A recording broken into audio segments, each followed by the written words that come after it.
Today, we'll rank the top 5 castles in Westeros capable of withstanding the harshest sieges. At number 5, we have Riverrun, the ancestral seat of House Tully. Situated at the confluence of 3 rivers, the Red Fork, the Tumblestone, and the Whispering Sound, Riverrun's strategic location alone makes it one of the most defensible castles in Westeros. The castle's triangular design is both unique and effective, with its walls built to maximize protection against attackers, while ensuring easy access to the rivers that surround it. One of Riverrun's most remarkable features is its ability to transform into an island fortress. By diverting the rivers with a simple system of sluice gates, the castle can flood its surrounding moat, cutting off access to potential attackers. This ingenious design forces any invading army to rethink its strategy entirely, as traditional siege engines become useless against the flooded defenses. Riverrun's history is filled with examples of its ability to endure sieges. During the War of the Five Kings, the castle changed hands multiple times, but only through political maneuvering or treachery.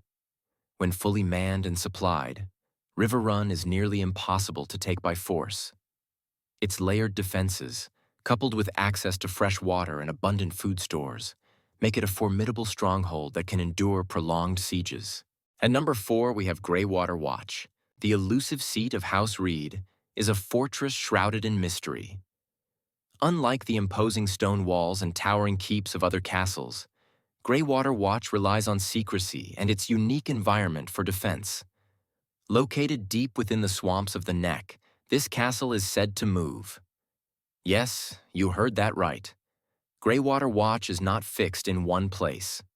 The shifting bogs and waterways of the Neck make it nearly impossible for invaders to find, let alone besiege. The defenders of Greywater Watch, the Crannogmen, are masters of guerrilla warfare. Their intimate knowledge of the swamp allows them to ambush invaders, setting traps and using the terrain to their advantage.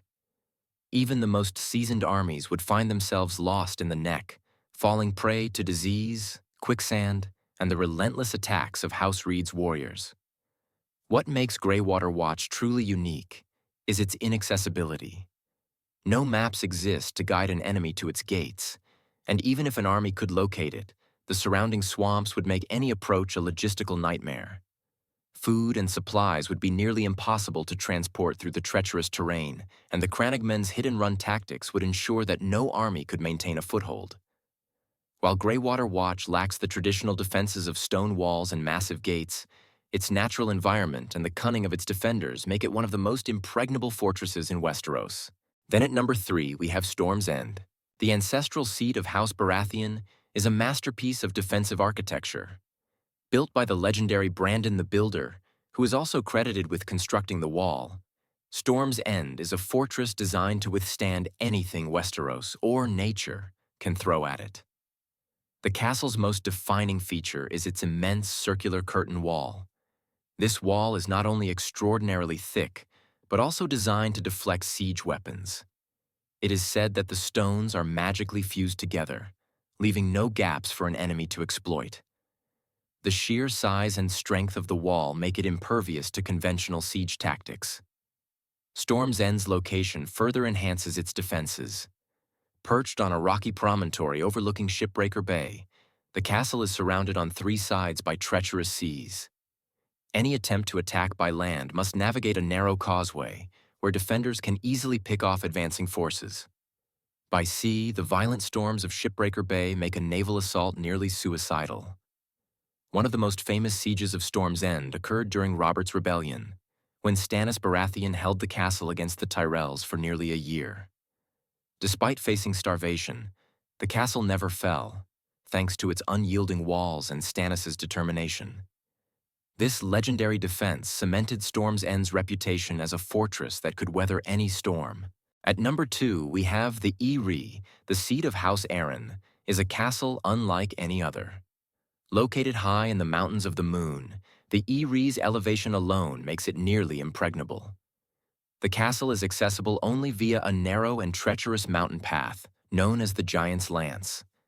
This path can be easily defended by a handful of men, making it almost impossible for an invading army to reach the gates. The Eyrie's position also renders traditional siege tactics useless. Siege engines cannot be transported up the mountain, and the castle's height puts it out of range of any projectiles. The defenders of the Eyrie have the high ground, giving them a significant advantage over any attackers. Despite its small size, the Eyrie is exceptionally well fortified. Its isolation ensures that it can withstand prolonged sieges, as its stores can sustain its inhabitants for months or even years. The infamous Moon Door, a trapdoor leading to a sheer drop, is both a grim reminder of the castle's power and a symbol of its dominance over the Vale.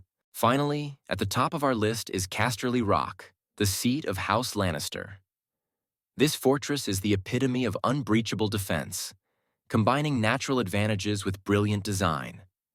Perched atop a massive cliff overlooking the Sunset Sea, Casterly Rock is carved directly into the mountain, with its walls formed by the cliff face itself. This means that any attacker would need to scale sheer rock faces just to approach the castle, a task so daunting that it's almost laughable. Inside the rock, a labyrinth of tunnels and chambers sprawls throughout the mountain. These passages, created by Lan the Clever, provide unparalleled mobility for defenders. In times of siege, defenders can launch surprise counterattacks, retreat into hidden chambers, or resupply without exposing themselves to the enemy. The mines within the rock, which are the source of the Lannisters' legendary wealth, also ensure that the castle never lacks resources. With an endless supply of gold, the Lannisters can hire armies, replenish provisions, and build whatever they need to withstand even the most prolonged sieges. No army has ever taken Casterly Rock by force, and it's easy to see why.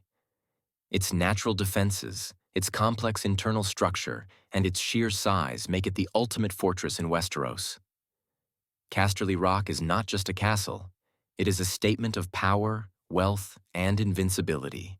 Before we conclude, let's recognize some other incredible castles. Winterfell. The seat of House Stark, Winterfell is fortified by double walls, heated by natural hot springs, and protected by the loyalty of the North. Its defenses are designed to withstand both sieges and the harsh northern winters, making it a fortress built for endurance. Then we have Harrenhal. The largest castle in Westeros, Harrenhal's immense size and thick walls make it nearly impregnable. However, its cursed history and the difficulties of maintaining such a vast structure often undermine its defensive potential. Then there is Moat Cailin. This ancient fortress in the Neck is the key to defending the north. A single garrison at Moat Cailin can block any invading force from the south, thanks to its strategic location and narrow approach. Last but not the least is Dragonstone.